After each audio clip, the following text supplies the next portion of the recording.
comes to mind for me is just a spanner, because we're all kind of spanners really. we don't really know. We just kind of like twist things till it works. So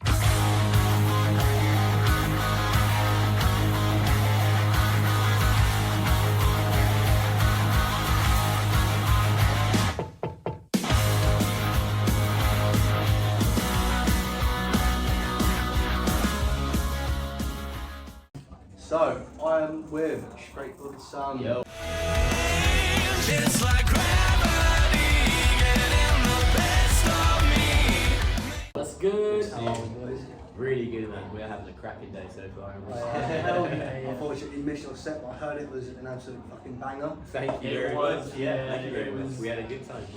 We did. I mean, hearing the crowd sing like that as well, that was awesome. Really good reception. Awesome, so good. Really good reception. So, we've got the basic press questions that everyone asks. It's got to be done. But the end of it should be to your taste.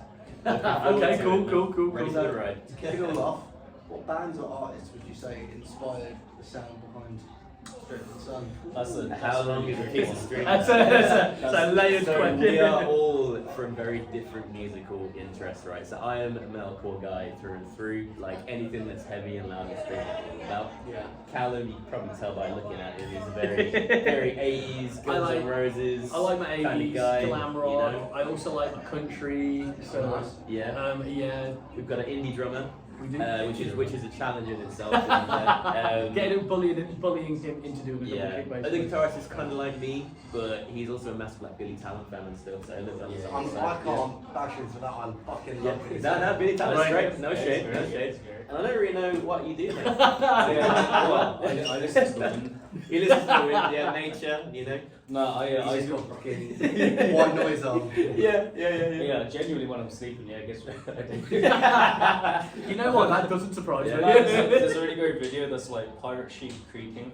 Pirate shit. You said pirate shit for a Not second. 9 hours long, on repeat, yeah? No, last 8 hours weird. Yeah. No, I grew up with like blues and classic rock, so Hawkwind and then Rush, who are getting back together. We'll be seeing them next year. Oh, nice. Very excited for that. But then at the same time, all of us are into drum and bass. Oh yeah. Oh, fair. I can't say the same, but fair play. Yeah, all of us are into some kind of R&B and rap, especially you and me. Without Because doubt. we watch EMDA. So, Nice. and it's kind of worked for us because we're so eclectic when it comes to the music taste that we're drawing inspiration from places that shouldn't be drawn. Shouldn't go into metal music, but it does. It works. Yeah. Somehow it does. Yeah, It all comes together. So, what have been some of your favourite moments, like gigs or festivals that you've done as a band?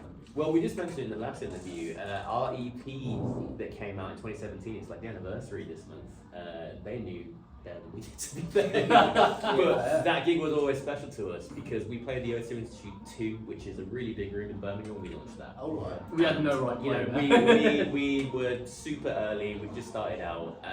They were like, "Look, you can have the room, but it's a big cap. Are you sure you can fill it?" And we spent months just dragging everybody we could. In the end, we got about 300 people in that room. So for a band, what is the cap rate? It was like 6. It was double that. It was about 500, I think. Yeah, at the time. I yeah. think it's a little bit halfway. Yeah, that's what I'm And saying. it absolutely looked rammed in there. So Yeah. that was a special, especially early on for us. That was Yeah. really this special. was a local Birmingham band. Like, no, we didn't have in-ears, we didn't have backing tracks, we didn't have any. We just Went with it. Yeah, we had it's a kind of few raw dog it. two t-shirts from the and we brought 600 people from just hyper alone. It was nuts. So that will always be special to us because it kind of made us feel like, oh, well, people do listen to us, and I think we might be able to do something. It was one of those moments, like turning points of like, you know what, maybe like you said, maybe we could. Yes. I think for me a really recent one actually of Winter's End. Winter's End. We played Winter's End in, was it February this year? And that was, it was just something else. It was something else. And we played, because we went into it, we had the first, like, basically a morning slot, or the first slot, I think it was early afternoon on a Sunday. So we were like, I don't know if people are going to be there, I don't know if people are going to want to come out, like, and everyone going to be hungover from the night before kind of thing.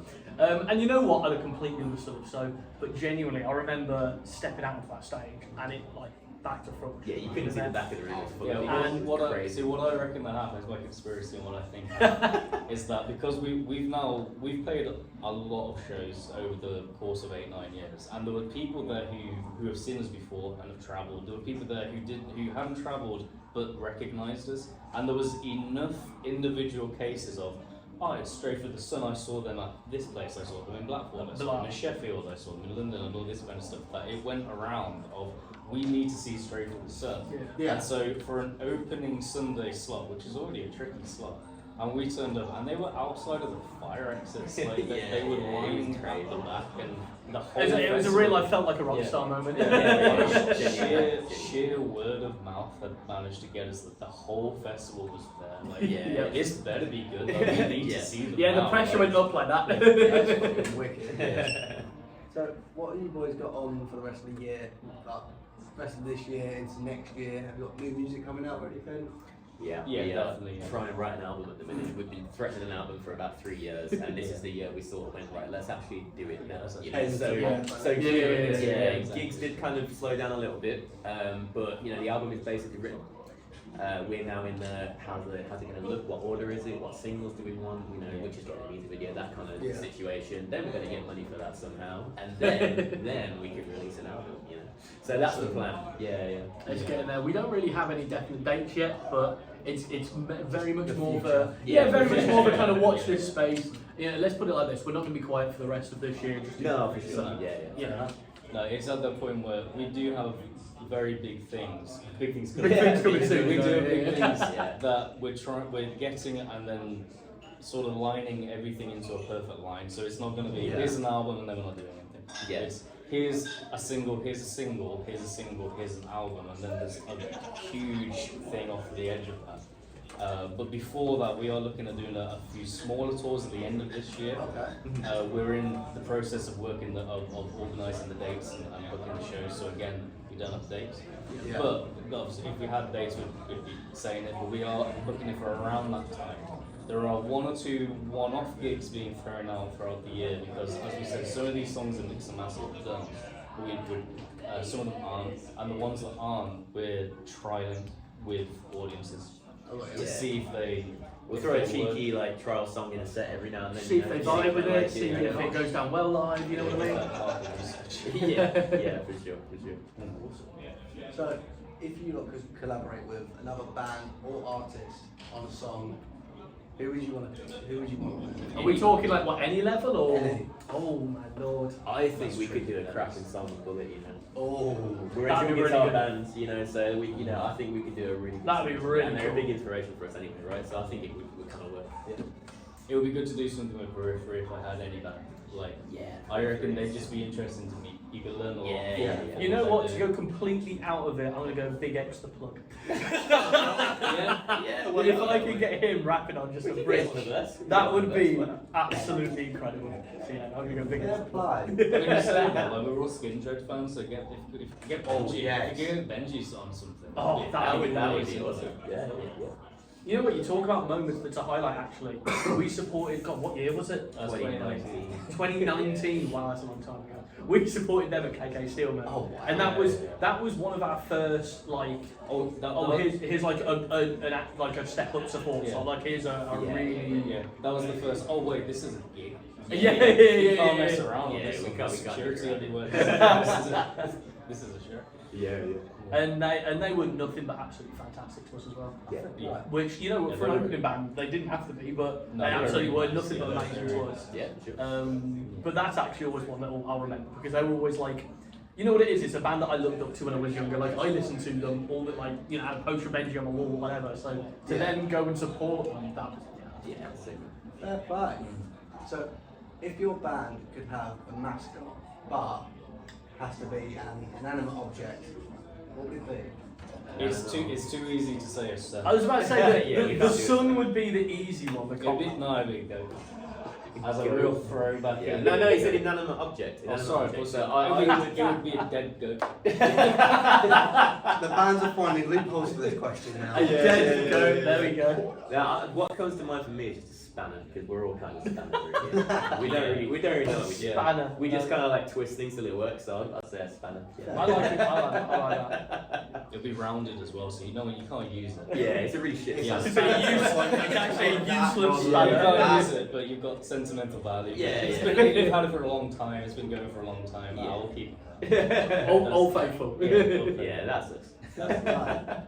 So I know you boys have been like touring around for a little bit now, so you've had your fair share of meal deals. Oh yes. Yeah. What would you say is your go-to meal deal? Easy for me, coronation chicken. It's one of the, it's in the cheapest sandwiches, but it's one of the most flavoursome. And the snacks, I don't really. I always have a smoothie as well for the drink because they're the most expensive drinks. They are the most Do you go for Yeah. price? Like Yeah. Like the drink has to be a smoothie for health and for price. But the sandwich, coronation chicken. It's good. I would go tomato and cheese pasta, Nice. cool ranch Doritos, and a monster can. I normally always go for a monster can unless we're on day 4 or 5, and then I'll get a smoothie. Like I need some kind of something healthy so right now. something. Yeah. If everything starts getting blocked, we'll get that smoothie, and that'll clear it. Yeah. Fair enough. So this is the last bit. Funny enough. You wouldn't have expected it, but here we are. So we're putting together a festival playlist, just in general, not for any specific festival, but just enjoy it. General festival playlist. Yeah, I feel it. Would you boys want to add one of your own songs and just a song that you think would be a good one? Without a doubt, right. Volunteer. I was just about to say. hoping you'd say Yeah, for the festival vibe. For a festival vibe, bit of a party vibe. Yeah. Volunteer. Back to that, another song that you can vibe with from any other band. From any band. Yeah. Ooh. From a festival point, In general, just any band. I would. Sorry, I was sorry. going to say, just because it sort of matches pulling teeth, and if it's a festival you want to hype, I would have said something by Electrical. I was gonna say, I was literally about to say hyper by Electrical Boy. Hype or pump it up or something along those yeah. lines. For sure. Yeah. We're on the same wavelength there. Electrical were fucking up there. Oh, they're awesome. They're so I've only good. ever seen them once, and I was already blown away by them. Yeah. I'm seeing them at Download this year. That's my I first saw time. them. Yeah, it's gonna be your first time. Or I'd say just because Electrical Boy, as amazing as they are, slightly less known. Bloody Wood. Yeah, I've heard them. Just slightly less known, Yeah, but they need to be heard, and they've got an amazing song. So I would have said New Delhi by Bloodywood is an amazing hype song. Yeah, they're And, fantastic. yeah, they need more. They need more. Yeah. Fair play. Well, thank you so much for coming on. Thank you for having us. Thank you for having us. I appreciate it. Where can everyone find you? Everywhere. Instagram. Everywhere, Straight for the Sun Yeah, on TikTok. everything. So Spotify, YouTube, Facebook, Instagram. Type in Straight for the Sun. You'll find us there. Give it a follow. Give it a listen. Hell yeah. Awesome. Again, thank you Thank you so much. Thank you as well, bro. Good to meet you, man. Pleasure. Hell yeah. Thank you, man.